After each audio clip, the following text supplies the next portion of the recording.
Hello guys, welcome back. So somebody asked me if I could cover, do I ever get lonely? And that's the short version of the question. Of course I do. And what do I do about, I have these gods and I have from their point of view, I have more time with the gods than I do with humans.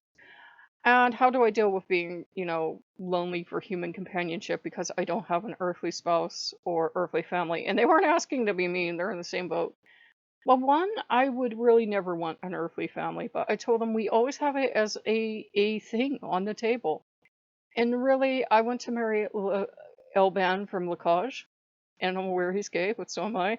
And yeah, and we really, obviously, we could just live together. He could be beautiful, and we could have nothing to do with each other. That would be like my ideal marriage. And he would have to be filthy rich and, cater to my every whim. So gay men are up there. Let me tell you something.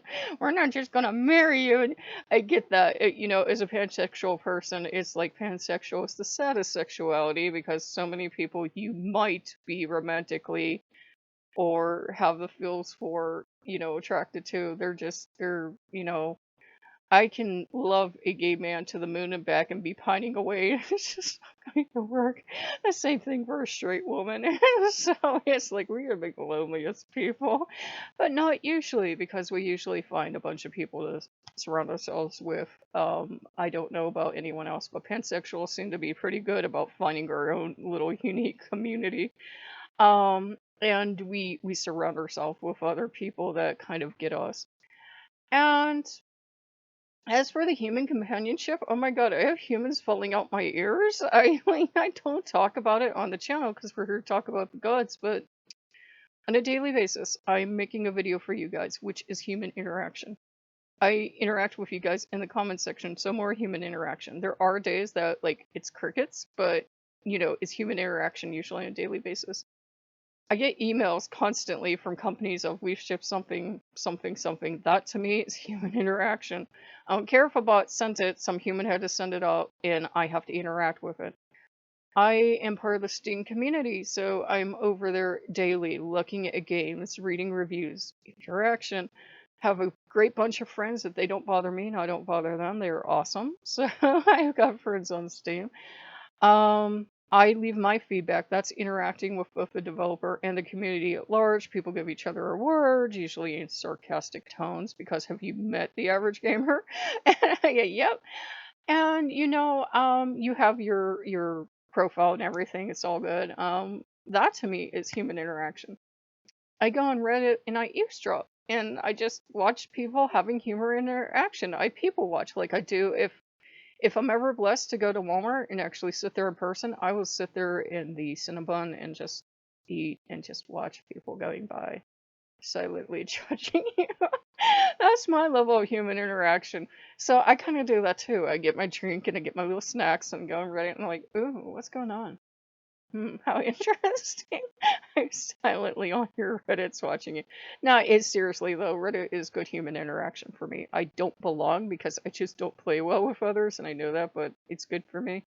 Pinterest too. I have followers, I follow other people. We don't ever interact, but that's like the ideal human interaction for me.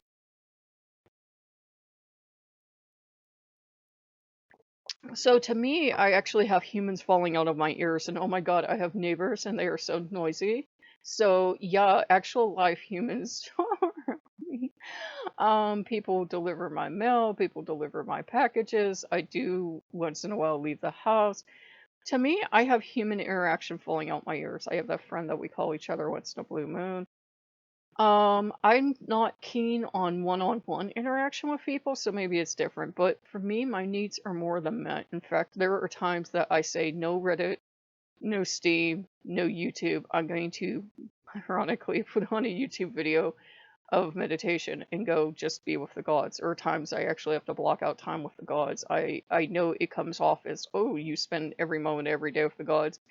It's like, actually, no, I've actually been sucking at that really hard lately, and I've just been doing a lot of research and in my own little zone, all on my own, not interacting with humans or gods, and I kind of have to come back into working with the gods more and, getting back to working with people more. And it's one of those things. And I even see, going and looking up articles on Bing or something like that as human interaction. It depends on what you define as human interaction. I got that from Savage Love.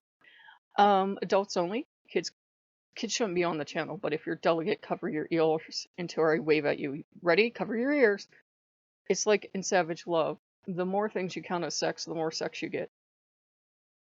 Okay, so but that applies to human interaction too. The more things you count, the more of it you get. And I'm like, I get so much, I don't need any more. I have a glut. Oh my goodness me, I have so much of it. To me that satisfies me, but I'm hugely introverted and I have social anxiety, so it's like that works for me. If you're an extrovert, it must be really hard. These last couple of years, I appreciate that. That's where maybe you need someone to talk to. Call up a friend, call up a family member. If you don't have any of the above, find a appropriate Reddit. There are Reddits for everything. There really are.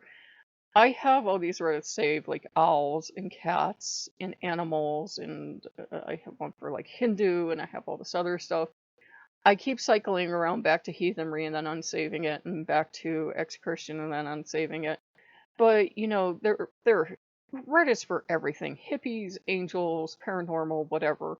You can find a huge community, and you don't have to join. Just go do what I do and watch other people talk and silently judge them as you sip your coffee. I hope you guys know my sense of humor by now. But yeah, you can make human companionship for yourself. You just have to define what it has to be for you and what it looks like. It doesn't have to be for, what will suit anyone. And to tack on to the end of the video, um, they talked about being queer. I'm queer. And, they talked about, being polyamorous. Well, I'm not sure if they meant that with, earthly companions. And if you're still feeling, you know, alone in that thing, that's not good. That's something to sit down and talk to your earthly companions about. Excuse me. But if you mean in a divine sense, then that's perfectly healthy and normal. In fact, the more you get, they start regulating themselves after a time. It's not even a conscious decision. It's just they all must get behind your back, and the more you have, the easier it runs. It's weird. When you have one, they don't have anyone to be a companion in the same way, and they really need a lot of attention. Once you have two, it's kind of like this thing of juggling them. Once you pass a certain number, it's just like they regulate themselves. They sort out who's on the top. Would be Odin and Loki around here. And Asmodeus like, me too, me too, me too. And then other gods will sometimes move in for a while and figure, well, I'm not married to you, but I too want incense and candles and everything, and they're there for a while, but then they move back out and everything else. But it starts to regulate itself after a while. It really does. So, if you guys like what you see, like, comment, subscribe, and we'll see you later. Bye bye.